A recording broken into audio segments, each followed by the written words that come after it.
بسم اللہ الرحمن الرحیم۔ السلام علیکم ورحمۃ اللہ وبرکاتہ۔ آج 17 رمضان المبارک ہے، وہ دن جب تمام مومنین مومنات کی اماں جان سیدہ کائنات زوجہ مصطفیٰ صلی اللہ علیہ وسلم حضرت سیدہ عائشہ صدیقہ رضی اللہ تعالی عنہا اس دنیا سے پردہ فرما گئی۔ وہی عظیم ہستی جنہیں نبی کریم صلی اللہ علیہ وسلم کی سب سے محبوب بیوی ہونے کا شرف حاصل ہوا، جن کی پاکیزگی کی گواہی خود اللہ رب العزت نے قرآن پاک میں دی، جنہوں نے سب سے زیادہ احادیث روایت کی اور جنہیں صدیقہ اور حبیبۃ الرسول جیسے عظیم القابات ملے۔ نبی کریم صلی اللہ علیہ وسلم نے فرمایا، حضرت عائشہ رضی اللہ تعالی عنہا کی فضیلت تمام عورتوں پر ایسی ہے جس طرح سرید کی تمام کھانوں پر۔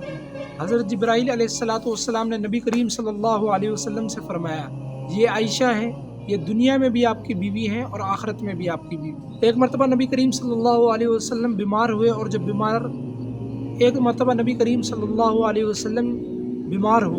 جب بیماری شدت اختیار کر گئی تو نبی کریم صلی اللہ علیہ وسلم نے تمام ازواج مطہرات سے حضرت عائشہ رضی اللہ تعالی عنہا کے گھر میں قیام کی اجازت مانگی۔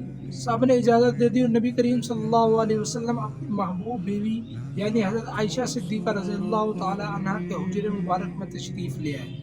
یہی وہ حجرہ تھا جہاں آپ صلی اللہ علیہ وسلم کا وصال ہوا۔ یہی وہ حجرہ تھا جہاں آپ صلی اللہ علیہ وسلم اپنا سر حضرت عائشہ صدیقہ رضی اللہ تعالی عنہا کی گود میں رکھ کر اس دنیا سے رخصت ہو گئے۔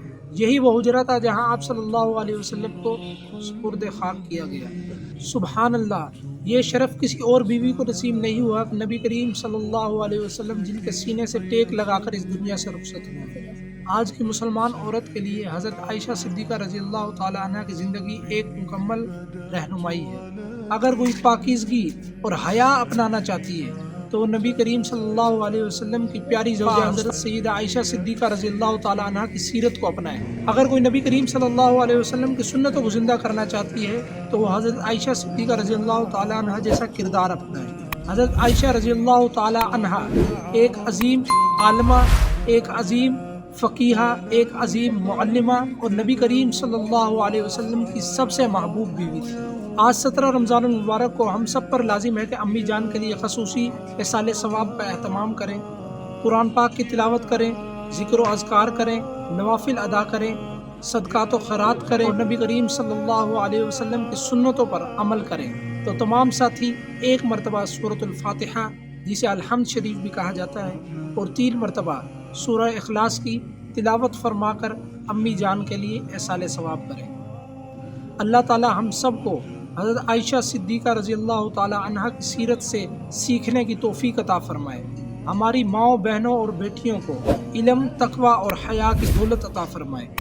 ہم سب کو جنت میں اماں جان کی رفاقت نصیب فرمائے۔